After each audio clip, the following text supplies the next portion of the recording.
On est donc arrivé à la Hamida numéro 10. Pourquoi numéro 10? Parce qu'en fait, on est à la 10e bracha. Je vous rappelle, au niveau de l'ossature de l'Hamida, ça commence, donc en fait, il y a 18, pas vraiment 18, il y a 19 brachot. On appelle ça le Shemona Esrei. On commence par 3 louanges d'Hachem, donc ce ne sont pas des demandes, des requêtes, mais ce sont des louanges. On poursuit par 12, par 13 requêtes personnelles et collectives. Et ensuite, on finit par dire de 3 façons merci à Kadosh Baruch Hu. C'est la structure essentielle de toute la Mida. Donc en fait, à la base, il y avait 12 dans le milieu central, ouais, 3 avant, 12 au milieu, et ensuite 3 autres à la fin. Et on en a rajouté historiquement une après la rédaction de la Mishnah, donc après, en plus de ça, on a rajouté une bracha, alors que 500 ans après l'écriture de la Mishnah, pardon, de la Tfila, qui s'est écrite à peu près en moins 300 avant Jésus. Voilà un petit peu, donc, si vous voulez, au niveau de l'historique. Maintenant, on a déjà vu les 3 premières brachot qui sont des brachot de louange. On va dire à Hachem à quel point il est grand. Une fois qu'on a dit qu'il est grand, on va demander à Hachem, écoute, déroule le carnet de chèques. Et donc, on va lui demander 6 requêtes personnelles. Une fois qu'on a fait ces requêtes personnelles, on peut enfin entamer la requête d'un juif pour son peuple, pour la collectivité. Cette fois-ci, c'est une vision qui est beaucoup plus globale que individualiste. Alors, le texte commence, donc on va dire le texte, on va essayer de s'inspirer de ça. Ça commence par Teka Beshofar Gadol et Cherutenu, qui veut dire fait retentir. Beshofar Gadol, le grand chauffard, la grande trompette, les nous pour se libérer. Ouais. Bon, sinon, on prend photo. Tu veux prendre en photo si tu veux. Ouais, ouais, j'ai besoin de l'heure. Ouais. Donc, Teka Shofar Gadol fait retentir le grand chauffard, les nous pour notre liberté. Donc, il y a apparemment un chauffard qui est annonciateur d'une liberté ou bien qui crée une liberté, on va essayer de définir. Et continue le texte, Vesanes les kabetz galiotenu. Et brandi, ça c'est levé. Nes, il y a 3 explications. Attends, vous connaissez les 3 explications? Non, lui, c'est jeunesse. Ouais, rien à voir avec le café. Oui, oui, mais Ness, c'est. Miracle, bravo. Miracle. Ensuite, quoi d'autre? Il y a Pelé, non? Pelé, c'est prodige. Pas pareil. Ok. Ma fli la saute, c'est prodige. C'est quoi Nes? Alors, Nes, c'est une bannière, un drapeau. Hmm. Et Nes, c'est aussi la racine de Nisayon, qui veut dire l'épreuve. Quel est le fil d'Ariane qui lie ces 3 notions? Mais en fait, le Nisayon, c'est une épreuve. C'est une épreuve qui, lorsqu'elle frappe un individu que Dieu préserve, lui donne cet sentiment, cette croyance qu'en fait, il ne pourra pas jamais s'en sortir. Hmm. Mais le fait de savoir qu'Hachem n'envoie une épreuve que si la personne est calibrée pour la récupérer, ça veut dire que si que Dieu préserve, j'ai une épreuve, même si j'ai l'impression que je ne suis pas calibré, je n'ai pas la force, c'est sûr qu'on a un axiome qui dit que je vais réussir à m'en sortir. Cette pensée m'amène déjà à me dire, certainement, Hachem va sécréter un S, un miracle. On passe du Nisayon au Nes. Et une fois que le miracle a eu lieu, on a réussi à sortir de l'épreuve. Alors on regarde un petit peu avec un petit peu de recul. On peut se rendre compte qu'au bout du compte, eh bien, on pourra brandir cette épreuve comme étant un drapeau. Comme tu aurais pu monter l'Everest en plantant ton drapeau, ben en fait, donc vous comprenez l'affiliation. Ça commence par une épreuve, ça se poursuit par un S, un miracle, et ça me permet ensuite d'ériger une bannière, un drapeau, un fanion, comme diraient les supporters de foot. Un étendard. Un étendard, exactement. Donc, Vesanès, donc élève, naissent alors cette fois-ci, le fanion, ouais, l'étendard, les kabetz galiotenu, de façon à réunir nos exils. Ouais. Maintenant, Vekabetzenu yachad, et qu'on se réunisse yachad ensemble.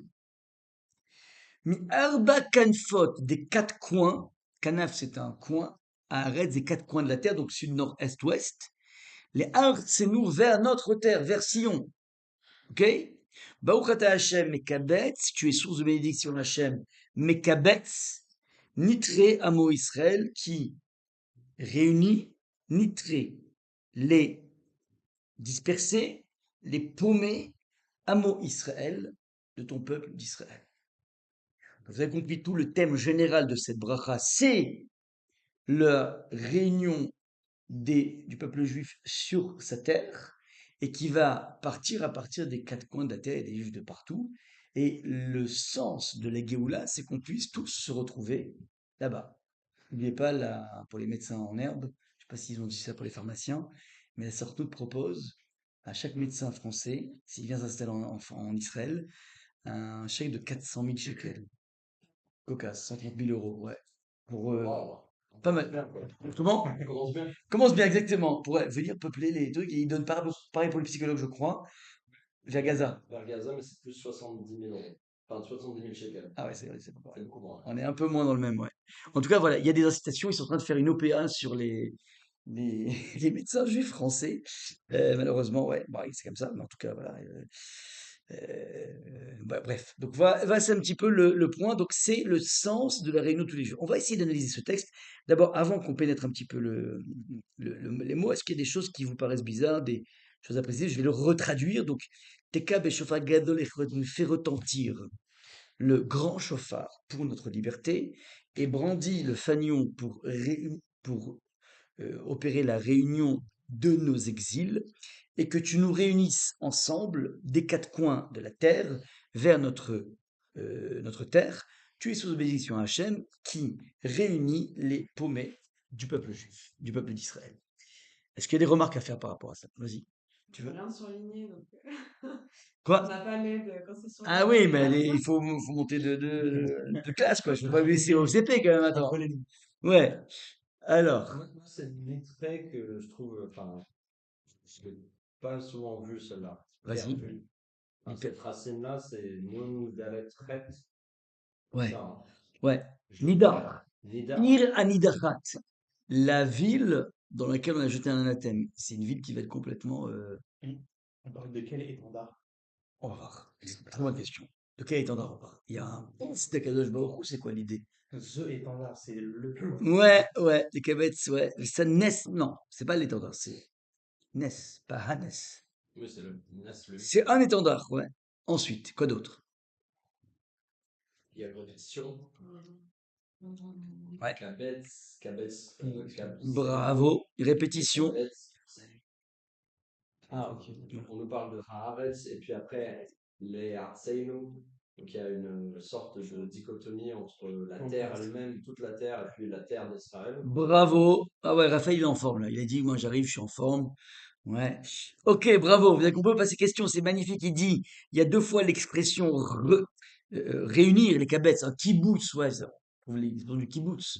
Le kibbutz, c'est une sorte de kolkhoz, ouais. En tout cas, c'est l'idée qu'on réunit des personnes et je me rappelle, j'avais vu un kibbutz quand j'étais en classe de première et le bonhomme qui nous avait reçus, c'était un Français qui parlait français, qui nous avait expliqué en fait dans ce kibbutz, c'est vraiment le kibbutz à la communiste, quoi. Ça veut dire, lui, il était ingénieur des mines de Paris, un homme plutôt bien diplômé, et il disait, voilà, ben moi, je suis payé exactement comme tout le monde. Ouais. On n'a pas propriété, oui, moi, j'étais déjà dans un mood de, waouh, comment, attends, mais nous, on veut faire des grandes écoles juste pour ne pas être payé comme tout le monde. Bref, en tout cas, voilà, ça c'est le kibbutz, ça veut dire on est tous réunis. Kabet, c'est réunir. Donc, on voit deux expressions de kibbutz, on va voir qu'il y a un petit distinguo qui va faire la différence. Mais la remarque est très belle, Raphaël Kolakavot. Ok, alors, on va essayer de répondre un petit peu à tout. Alors maintenant, comme je vous l'ai dit, donc le sens général, c'est les généralités par rapport à cette bracha. On est passé de l'individuel au collectif, donc maintenant on va s'intéresser, ça veut dire, il faut qu'un juif, il n'ait pas simplement le souci de regarder midi que à sa porte. Il faut que tu sois conscient que tu fais partie d'un peuple et ce peuple doit tôt ou tard trouver ses zones de Géoula. Donc on commence toujours par réfléchir par soi-même et à soi-même, parce que si tu n'es pas toi-même développé, tu n'as pas toi-même une consistance, tu ne serviras à rien au peuple juif. Tu seras juste tracté par lui. Donc d'abord on essaie de construire sa propre consistance, mais on doit tôt ou tard essayer de comprendre que le peuple juif a aussi besoin de quelque chose, a besoin d'une rédemption. Donc ça, si vous voulez, c'est la première remarque. Maintenant, le Ravol Bohaman, un truc intéressant, il dit que, je vous ai dit qu'il y avait 6 individuels, 6 collectives. Ouais.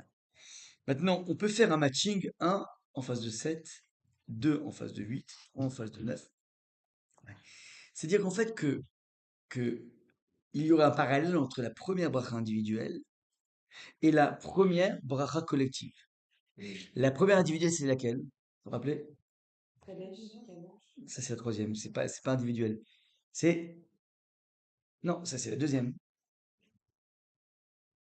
C'est quoi la troisième? La première demande qu'on demande à Hachem au niveau individuel. Vous vous rappelez pas? Chose la plus importante. Ah, t'étais pas là. T'as pas rattrapé? Non, ça, c'est la deuxième. La première, c'est Maganavot. La deuxième, c'est Bravo. C'est Mechaem Etim. La troisième, c'est Kadosh. Et après, juste avant. Juste encore avant. Presque. Ah, la sagesse. Bah oui, l'intelligence. Voilà, La chose la plus importante de la vie, c'est l'intelligence de la vie. Maintenant, il y aurait un lien entre l'intelligence et la demande de la réunion du peuple juif. Et le Rav Wolbe, il dit la chose suivante. Il faut développer son intelligence et étendre son intelligence à plus que ça et comprendre que mon intelligence doit m'amener à comprendre que le peuple juif ne doit pas rester dispersé. Et pour ça, il faut une bida hétéro. Mais il y a mon ami. Ah, super. Je l'ai ramené. Bravo. Salut. Ouais, ça va. Welcome, welcome. Bienvenue. L'intelligence où on ouvre l'identité. C'est-à-dire que c'est l'intelligence où il y a une identité, il y en a une deuxième en permanence. Ça s'appelle La Je relation fais partie, bravo du clan d'Israël, exactement. Ok. Ouais. C'est quoi avec la première bracha? Non, non, non. Dans les 12, ouais, qui sont 6 individuels et 6 collectives. Ouais. Alors, je fais 1 avec 7, 2. Ah, Pas à l'envers, non, je match. Je les mets comme si elles étaient en mode table de la loi. Ouais. Ah oui, donc Je fais un matching. c'est 1, 7, 2, 8, exactement. Parce qu'il y a d'un côté, ben, je vous avais donné le document à l'époque. Vous rappelez le document? ok, ok, ok. Bon, je pense. Ok, ok. Ok.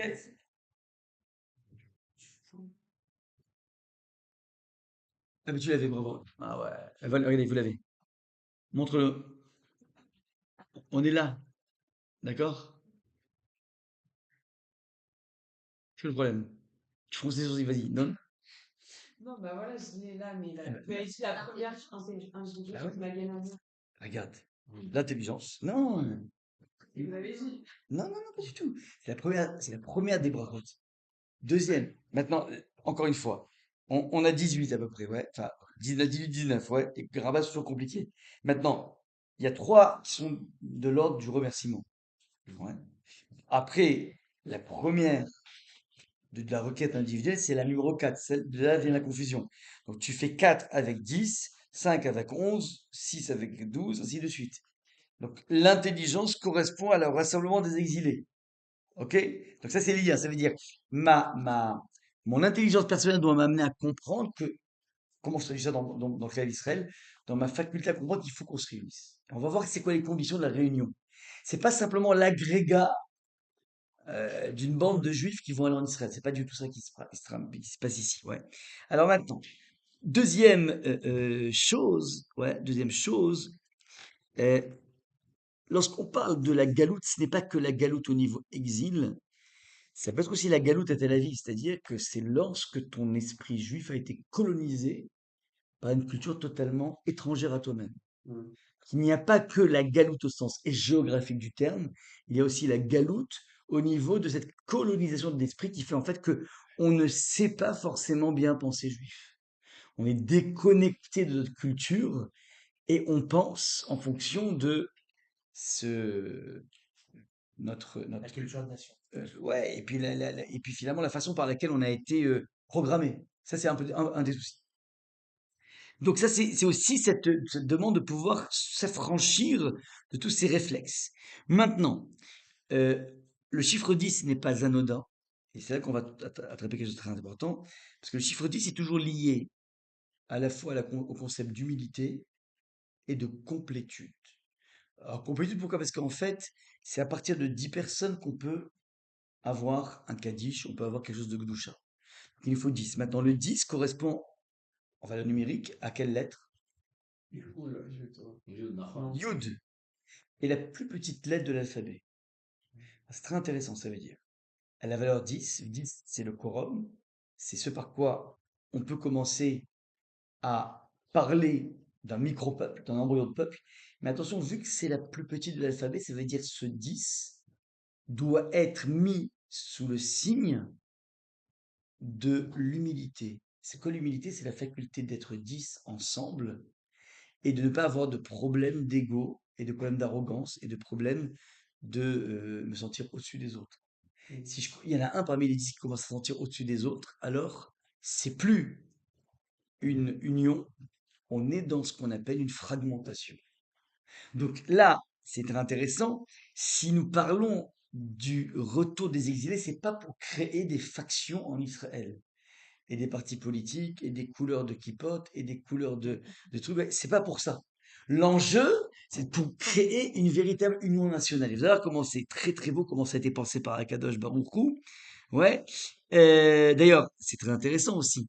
Le chiffre 10 rappelle une Mishnah dans Kélim, au chapitre 1, Mishnah numéro 6, qui dit que Asara Gdushot Yesh Ba'olam. Il y a 10 niveaux de Gdusha dans le monde.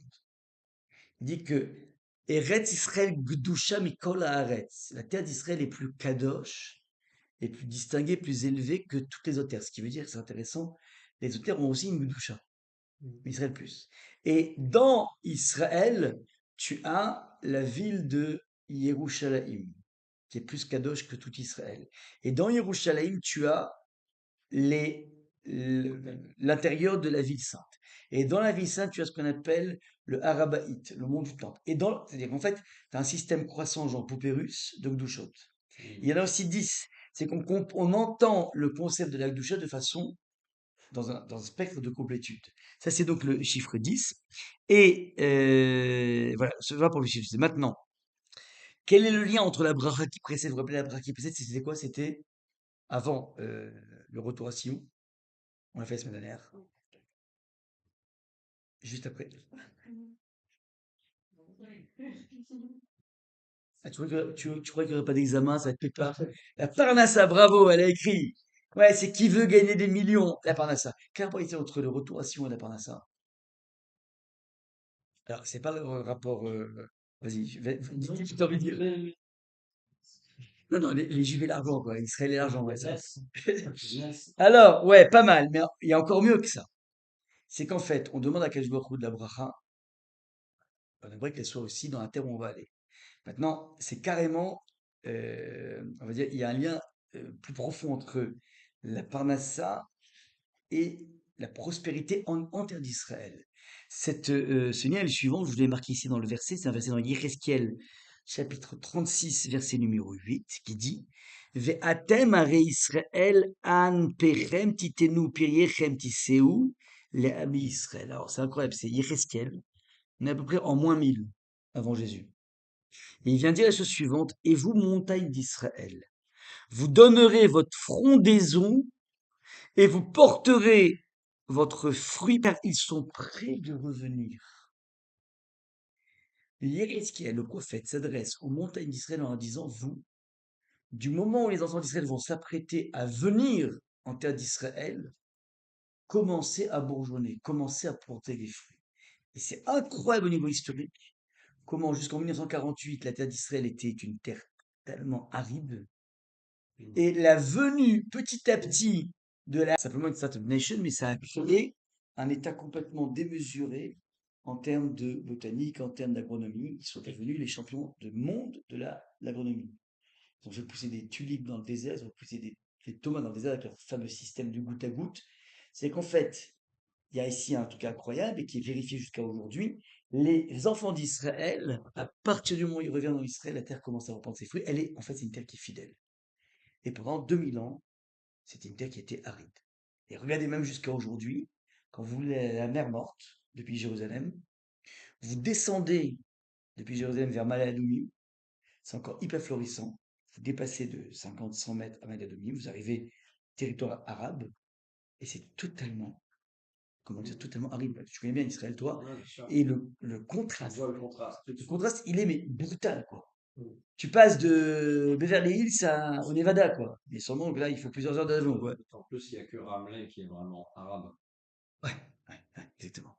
Donc voilà un petit peu, si vous voulez, le point, c'est affolant. C'est qu'il existe une compatibilité entre la terre d'Israël et ses occupants légitimes. Ouais, ça va embêter pas mal de personnes, ouais.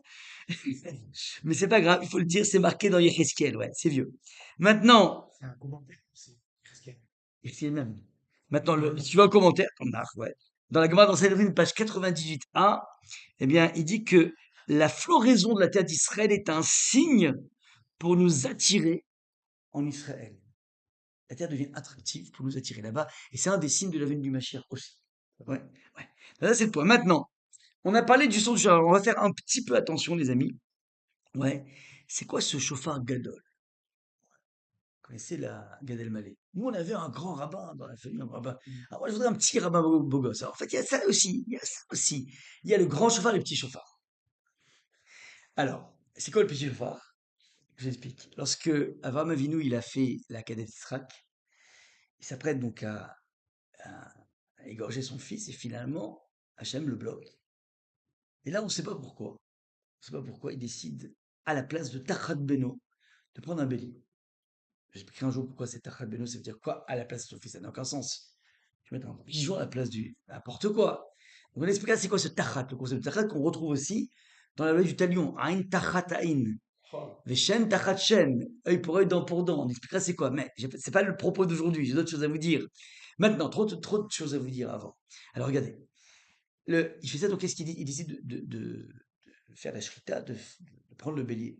Et ce bélier avait deux cornes, une petite et une grande. La petite va servir pour faire retentir les sons à l'époque du mont Sinaï, à l'époque du nom de la Torah. Et la grande va servir pour régner les exilés à l'époque du Mashiach.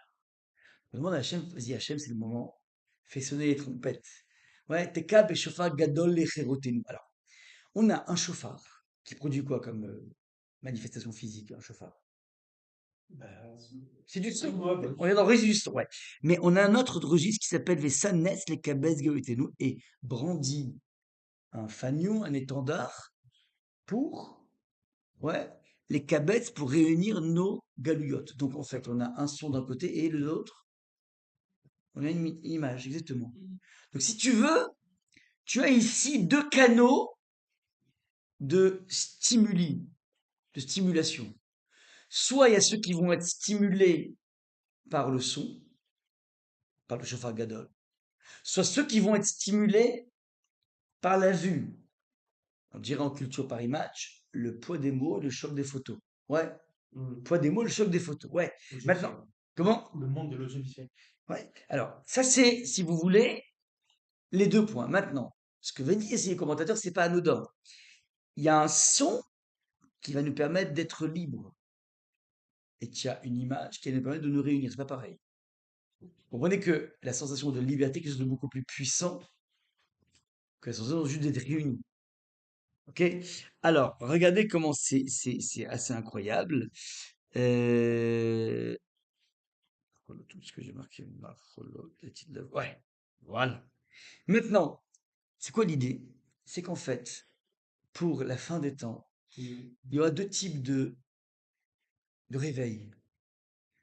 Il y a un réveil par le son, pas le son du réveil, mais le réveil par le son et le réveil par l'image. C'est-à-dire, il y a des personnes qui vont être sensibles au son de Dieu qui résonne à l'intérieur de leur neshama, à l'intérieur d'eux-mêmes. C'est une démarche extrêmement profonde. Ils arrivent à décrypter dans le brouhaha du monde, ils arrivent à décrypter que il y a la voix extrêmement fluide d'Akadosh Baruch Hu qui est en train, petit à petit, de nous guider. Et ça ne concerne que les gens qui ont cette sensibilité. Et ces personnes-là, puisqu'ils arrivent à se connecter avec cette onde de Dieu, dans un brouhaha total, parce qu'il y a beaucoup de brouhaha aujourd'hui, beaucoup de choses, beaucoup de bêtises, ouais, énormément de bêtises, ouais. Dans ce brouhaha, ils arrivent à capter l'onde d'Hachem, ils sont sur la bonne fréquence, et donc ils se sentent libres, parce qu'ils ne sont pas encombrés par le brouhaha de ce monde-là. Donc eux, ils ressentent une liberté, c'est une certaine partie de la population. Puis à ceux qui n'ont pas cette sensibilité, ils auront besoin de ce qu'on appelle le image making. Ils ont besoin d'images, des images frappantes, qui vont les amener pas à se libérer, mais au moins à se réunir. Ouais. Et il faisait beaucoup ça dans le phénomène de la tchouva. Il y a ceux qui font tchouva par les textes et ceux qui font tchouva par l'impression euh, que renvoie la vision d'un grand rave. Ouais. C'est deux façons. Et qui vont éventuellement être assez en mode dévotion. Ouais, mais c'est pas forcément construit. Il y a deux canaux, ouais. Donc en tout cas, il va y avoir un chauffeur gadol qui lui est là pour attraper les personnes qui ont cette sensibilité au niveau sonore. Ouais. Et puis ceux qui n'ont pas, mais c'est pas grave, on va les réunir quand même. Les cabettes. Maintenant, ça c'est donc la notion de chauffeur gadol. Maintenant, ce chauffeur là aussi, il a c'est pas qu'un son strident, c'est un son qui évolue. Nous dit le texte lorsque la Torah a été donnée. Alors, le texte nous dit la chose suivante. Il dit que Vaï kol la shofar olev chazek meod. Il y a un col du chauffard qui redouble d'intensité, qui marche, qui se renforce. Moshe d'abord va Elohim anenu bekol. Moshe traduisait, parlait. Et Baruch Hu répondait, bekol lui répondait. Donc il y a aussi un phénomène évolutif dans la tchouva par l'audio. Ça, c'est le point. Maintenant, j'ai marqué aussi les Chéroténou, l'étude de la Torah en libre. Oui, pourquoi? Parce qu'en fait, ouais, J'ai une question. Davar, Daber, il y a cette idée-là aussi. Le Davar, c'est la chose, on la voit. ouais, Et les Daber, on parle, c'est la la parole. parole. Parce qu'en fait, ouais, parce que la parole est créatrice de choses. C'est ça. Il n'y a pas de dichotomie entre l'objet et la parole de l'objet. Ouais. La parole crée l'objet. Le dibour et la davar, bien sûr, bravo. T'as vu, j'ai lancé des shorts sur YouTube.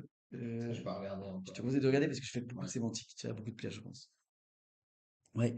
Donc maintenant, alors, Vesanes, dodo, tission, je vais marquer à la vision. Ouais. Et donc, je vous ai déjà dit aussi l'épreuve, le miracle, ouais, et le drapeau. Maintenant, les kabetz Goliotenu. Alors, je vous amène ici tu raconteras ça à PA. Yes. Ouais. D'après le Rav Tzadok, c'est un très très grand maître du début du XXe siècle qui a exploré un petit peu toutes les religions et qui a livré à la postérité des analyses extrêmement fines. Il lui dit les choses suivantes lorsqu'on parle du kibbutz, Galuyot, ça veut dire qu'on a été dispersé. On a dû être réunis, on a été dispersés.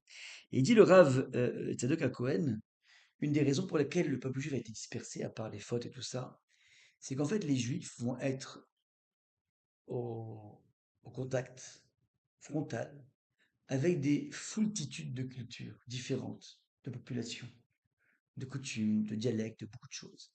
Et le juif, alors en fait ce qu'il faut comprendre, c'est que j'ai l'impression qu'il y a une dispersion géographique et aussi une dispersion de la Torah au niveau spirituel. C'est-à-dire qu'en fait, il existe des pans entiers de la Torah qui ont été perdus et qui pourront être retrouvés par le biais du contact qu'on aura avec d'autres systèmes de pensée.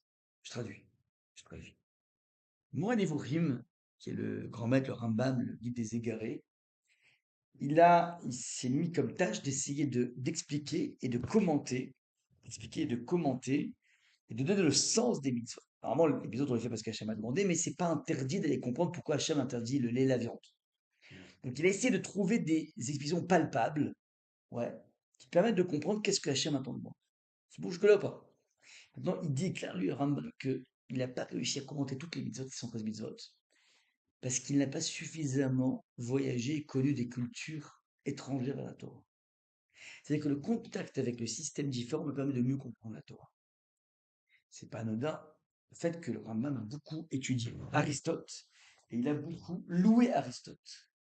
C'est qu'en fait, il existe un apport de la philosophie qui renferme peut-être aussi en elle des étincelles de la Torah qui a été répandue dans le monde. Et si nous sommes au Guatemala, un peu partout dans le monde, nous les Juifs, c'est qu'on va petit à petit récupérer pas que les Juifs qui sont là-bas, mais les pans de la Torah qui ont été dispersés à travers les siècles et qui vont être retrouvés au contact des nations dans lesquelles nous nous trouvons. Ça, c'est donc la lecture du Rav Tzadok Cohen qui est extrêmement belle. Ouais. Et par rapport à la question qui a été posée de notre cher Raphaël, alors, il dit la chose suivante, il dit, il y a une répétition dans ce texte. Il dit, Vesanes les kabetz gayotenu, de réunion de Galout, Vekabetzenu yachad, et réunis-nous ensemble. Mais si on est mekoubat, ça veut dire on est réunis. Après, tu dis réunir ensemble. Hmm. C'est un appel, c'est une, c'est- Yachad, c'est l'unique. Alors, en fait, l'idée, c'est qu'en fait, on veut pas simplement un agrégat d'individus, on a besoin d'être tous réunis autour d'un consensus. Malgré nos différences, pas dans un mode, on va lisser toutes les différences. On va abolir les différences traditionnelles, on va au contraire cultiver ces différences et pour autant être dans une union totale. Et comment on fait ça? Demande à Rabbi Akiva, comment tu peux unir des personnes qui ont beaucoup étudié la Torah, parce qu'on n'a pas beaucoup étudié des juifs Sfarad, des juifs Ashkénazes, des Vijnitz, des Sapers, comment tu peux les unir? Ils sont tellement différents les uns des autres. Il dit, c'est la raison pour laquelle la Gemara, ouais, dans Ta'anit 31a, explique que la Tid Lavo Keshbaoru va organiser une ronde des tzadikim, une aura des tzadikim autour de lui. Puis il est le point central du cercle et tous les tzadikim sont à équidistance, c'est ce qui définit un cercle. Ouais. Eh bien, l'idée est la suivante, c'est qu'il va, par le biais de cette ronde-là, pouvoir réunir des personnes qui, a priori, sont toutes tellement différentes l'une de l'autre. Sfarad, Ashkenaz, Vijnitz, Mitnaged, opposant, Chassid, tout ça. Mais du moment où ils sont tous à équidistance de Dieu, c'est le principe de la figure géométrique du cercle, c'est pas une droite, c'est pas un vecteur. Alors, ça veut dire que finalement, t'as beau être tellement différents l'un de l'autre, Bon, malgré ça, on a un point commun, c'est notre distance à la Kadosh Baruch Hu. Admiration d'Hachem. Et c'est ça qui peut constituer un ciment incroyable. Et d'ailleurs, regardez, comment on appelle les danses en hébreu? Ma, machol. Macholot. Macholot, ce sont des danses. Enfin, ce sont des rondes. Excusez, bon, ouais. Parce que machol, c'est chalila. Chalila, ça veut dire c'est un cycle. Ouais. Chalila, c'est une sorte de. C'est pas chas shalom, mais ouais, non, non. Chalila, c'est un truc qui revient. Ouais. C'est cyclique. Maintenant, machol, c'est la ronde. voilà. Pas mal. Mechila. Merci, la plus exactement. Marco. J'en ai un. Attends, faut que ça C'est bien, claque. ouais, détente. Alors, regardez. Mecholot rappelle Mechila, entre le pardon, Mechila, et Mecholot là-dedans. Vous savez quoi? Mahane, non. Non, c'est avec la mettre, c'est Noun. Regardez. Pour pouvoir bien danser en ronde, vous savez quelle est la condition essentielle? Soit coordonné. Eh oui, eh oui. Parce que, vous savez, des fois, il y a des barourites qui dansent, que c'est impeccablement, de façon chorégraphique. Mais il y a un mec qui se met au milieu, il te casse tout. Ouais. Tu ne connais pas le pas de danse, tu mets tout. Mais c'est quoi l'idée? Ça veut dire que je dois faire attention de respecter la personne qui est à côté de moi et à côté de moi. Donc en fait, une vraie marole, en deux mots, pour créer cette union de proximité avec Hachem, ce consensus, tu es obligé de mettre de côté ton côté individualiste. C'est un peu comme des fois à la choule. C'est des mecs qui ont besoin de montrer qu'ils ont une voix de malade. Donc les gens, ils dansent et puis lui, il passe par-dessus et il s'y met à tonitruant, mais c'est moche comme ça. Ouais. Alors c'est pas l'esprit du Mahol, ouais, c'est l'esprit de j'ai envie de vous montrer que j'ai une voix qui écrase. C'est la même chose là, ça veut dire, si tu veux faire une ronde pour qu'elle marche, t'es obligé d'être mochel. Ouais, ouais, t'es obligé de pardonner, c'est-à-dire d'être dans une sorte de non-expression, de sorte de retenue par rapport à l'autre. Ça, c'est la méchila. C'est ça le génie du Hachem Kodesh. Ouais. Regardez, il y a, je suis dans un enseignement très intéressant du Harizal. Vous savez en fait que lorsque Avram a appris la mort de son épouse Sarah, il dit le texte va yeler Avram ispod de Sarah velivkota. Il est allé ispod de Sarah, faire le espèce, c'est-à-dire l'oraison funèbre de Sarah il est allé la pleurer. Et on a en fait l'oraison funèbre, on a le discours que Avram a prononcé pour la mort de sa femme. Vous savez c'est quoi ce discours? Vous savez pas? Ah, donc il a parlé, il a fait une éloge de son épouse. Ben, on le lit tous les vendredis soirs, c'est le Eshet Raïl, qui figure dans le 31e chapitre euh, de Michelet, de Shlomo Ameler, de Salomon, mais c'est pas lui qui l'a écrit. Il l'a récupéré d'Avraham Avinu. Ok? Donc en fait, et si vous remarquez le Eshet Raïl, eh bien, ça commence par Aleph, Eshet. Ensuite, Batar, Ba, Aleph, Bala, Bet. Gemanatutov Velora, Gimel. Darshat Semer, Ofishim, Dalet. C'est selon le Aleph, Bet, traduction. C'est-à-dire qu'il a eu besoin de l'alphabet de Aleph jusqu'à la 22e lettre. Il a eu besoin de l'alphabet pour essayer de décrire l'immensité de son épouse. Waouh! Waouh! C'est beau, ouais. Et donc ça s'étudie, on pourrait l'étudier, c'est magnifique. Et Cheikh qu'est-ce qu'il dit? La femme au maximum, son épouse, Sarah. Maintenant, il y a une qui fait tâche en tout. Et chez ça, la femme vertueuse. Mais qui l'a trouvé? Qui a trouvé une femme vertueuse comme moi? Ouais. Gebala Tutov, l'oreille. Il se pense que le bien et pas le mal. Darshat Semer, au final, est allé. C'est extraordinaire, quoi. Mais il y a un truc qui est bizarre. La haie, numéro haie. Il dit, hey, Haïta, vous vous rappelez ou pas? Ka oniot socher. Littéralement, ça veut dire, elle était comme un navire marchand. Alors, je sais pas qu'est-ce qu'il veut dire, mais quand il compare son épouse à un navire marchand et à un paquebot, mais moi j'ai bien l'impression que si un mari dit à son épouse t'es belle comme un paquebot, à un moment donné ça va finir en Titanic, ça, ce couple. Ouais. Ça veut dire, il parle de quoi là?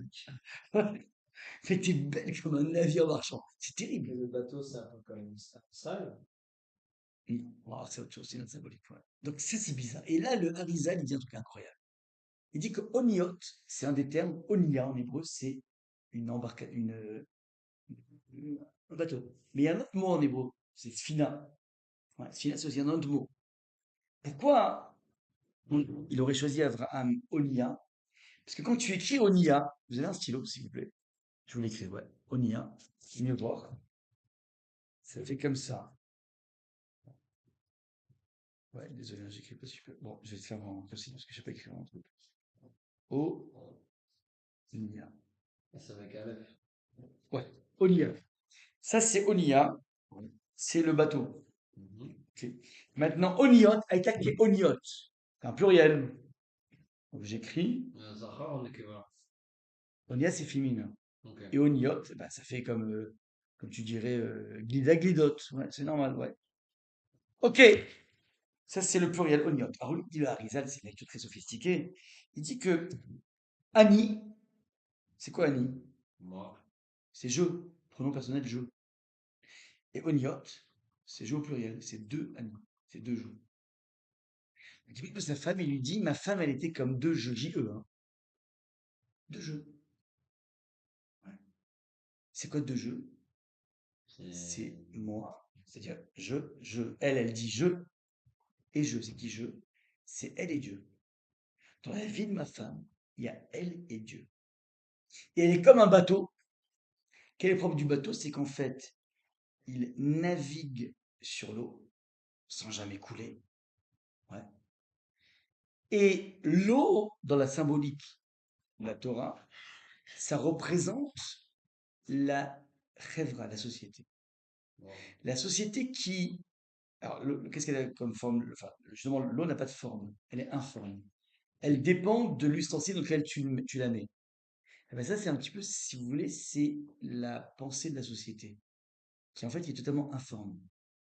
Qu'est-ce que tu penses du conflit là-bas? Je sais pas, j'ai pas encore lu le Nouvel Observateur, je te dirai après.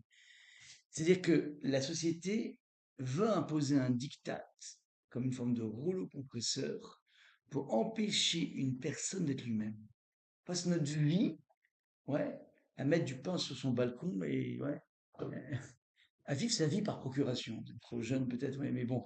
Ouais, c'est-à-dire que quoi? Ça veut dire que en regardant ouais, les images des autres, en regardant la vie des autres, ouais, la vie des autres, ça, si vous voulez, c'est le mal de la société. Qui fait en fait, on va pas se mentir, ouais, on va se saper en se donnant l'air d'eux. Ouais. Et on va aller dans certaines destinations parce que tout le monde va à Dubaï, pour ne pas citer Dubaï, ouais. Ouais, photo Instagram, bien sûr. Bah évidemment, ouais, l'Insta. Et pas que, on va montrer le billet sur Insta, tu vois. Je suis parti à Dubaï. Ah, c'est bien Dubaï. Ça veut dire qu'en fait, c'est quoi ça? Ça veut dire qu'en fait, tu vis dans les goûts de l'autre. Qu'est-ce que c'est si Dubaï, ça va te plaire? C'est une génération aussi. C'est toi qui dis Alors ça. qu'avant, il y avait moins de tout ça. Répétez-moi, ça s'accentue, mais ça a toujours été. Ça veut Non. dire qu'en fait, la société, l'époque où il parle, la vague. Ça veut dire que le monde veut t'imposer un diktat de pensée. Ouais, ils sont très très forts là-dessus, LFIs. Ouais. De qui? Les LFistes, ils sont hyper forts. Ah, Il y a à la base ouais. une doxa, si vous voulez, une façon de penser qui nous a imposé, enfin, qui essaie d'imposer. Et avec un leitmotiv non-stop, donc ils sont très forts là-dedans. Mais ils sont en train de départir l'individu de sa propre pensée. Ah, mais c'était marrant, je suis allé à une réunion NFI là mardi. Ouais. C'était drôle, voilà, c'était drôle. Et c'était marrant, j'étais dans une librairie de gauche par hasard et je commençais à discuter avec quelqu'un et elle me dit ah bah si tu veux là dans 5 minutes on a une réunion LFI là à côté, pourquoi pas? Je dis, bah ouais pourquoi pas? Et 2 heures de destruction de tout quoi. C'est du nihilisme, exactement. Alors, vous avez compris maintenant, Abraham, il dit, c'est incroyable, ma femme. Elle était dans un rapport, dans sa vie, il y a elle et Dieu. Mais elle et Dieu, tu peux la voir si tu vas te réfugier dans un monastère au Katmandou. C'est où Il y a ça? toi Ah. et Dieu. Ouais. Et si tu vas au Katmandou, tu vas voir aussi des couchers de soleil qui vont te dire, je suis jamais allé, mais j'imagine. Je suis seul au monde, ouais. Mais la puissance de sa main, c'est quoi? C'est qu'elle navigue dans la société. C'est ça l'image du bateau. C'est-à-dire qu'elle reste elle-même sans ne jamais être enfoui dans la société. Ça veut dire redevenir de l'eau, c'est être personne. Et elle participe à la société, elle aide la société. Elle reste elle-même. Ça, c'est le plus beau des compliments qu'il peut faire à son épouse, c'est qu'elle était qu'Aniote de Annie. C'est ça qui dit le Harizal. Comprenez ou pas la subtilité? Ça, évidemment, c'est une lecture sophistiquée, mais qui répond au moins à la question, mais ça veut dire quoi de comparer sa femme à un navire marchand? Mais c'est atroce, quoi. Ouais. Et c'est ça, en fait, le sens véritable. Donc, c'est un petit peu l'idée. On voit même dans Ania, il y a Ouais, le hey à la fin. ouais. C'est Annie plus le hey. Exactement, exactement. Annie Dieu. Ah, j'ai pas vu ça. Annie et Dieu, ouais. Annie que. Ouais. Très très joli. Annie, Annie, exactement. C'est Annie et Anochi en fait. Deux Annie, c'est Annie et Anochi. Anochi, c'est qui a initié les tables. Donc là, c'est le point. Ouais. Et on finit donc Baruch Hashem. Ouais. Baruch Hashem qui sont de bénédiction Akadosh, Baruch Mekabet, Nitré Amo Israël, celui qui réunit Nitré. Donc tous les paumés, toutes les personnes qui ont été dispersées à travers les à travers les générations, à travers les géographies, ouais, il y a une sorte de morcellement de la Torah et qu'il a petit à petit on demande à Kadosh Baruch Hu de pouvoir réunir tout ce puzzle. Ça, c'est l'enjeu. Vous comprenez en fait cet enjeu de retour à Sion, c'est un enjeu qui est éminemment collectif, dans un respect des singularités. Et ça, tu peux l'avoir en fait à partir du moment où tu te connectes avec Dieu. Parce qu'en fait, du moment, ta voix est différente de l'autre.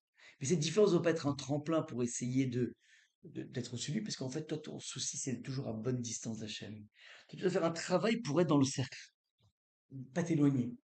Et donc, mon enjeu, c'est pas d'être mieux que l'autre, parce qu'on pourrait jamais être mieux que l'autre, parce qu'on est condamné à être dans un cercle. Donc, en fait, ce que tu veux, c'est rester à la bonne distance de Dieu. Lorsque tu te focalises sur Dieu, la vie et le monde de la jalousie prend un autre aspect totalement différent. Ça, c'est l'enjeu de Kibbutz Galouyot. Ouais. Après, la solution à la jalousie, par exemple, ou à le manque de hardour, c'est de se connecter avec Dieu. Spiritualité, ouais. C'est ça calme C'est ça. la semaine prochaine, si tu viens, je vais faire un cours sur jalousie et dispute, Pas mal ça. violence, que faire. On va essayer d'expliquer, c'est un des plus beaux cours que j'ai fait dans ma vie. C'est sur le mécanisme de la violence dans le couple, de partout, quoi. On va parler de ça, ouais. C'est-à-dire comment on fait pour s'en sortir à partir du personnage qui est faramineux, qui est fantastique, qui s'appelle Korach, qui va, de cette façon, tout simplement, essayer de remettre en question l'autorité de Moshe Rabbeinu, en disant qu'il y a un problème de piston, il y a du délit d'initié, si tu veux, on va aller, tout classique, on va publier. On va essayer d'analyser le personnage de façon magnifique. Je vous conseille vraiment de venir mardi soir prochain. Euh, mardi soir prochain de 8h à 9h à la AKD cette fois-ci. On est mercredi. Non, non, mais je ferai aussi un truc sur la Mida, mais je dis qu'il y a un cours. Même si tu veux Il y a comprendre, un tu peux, espace spécifique mardi à ouais, Cadet. ouais, c'est j'en parle jamais, mais ça se tombe sur le Korach.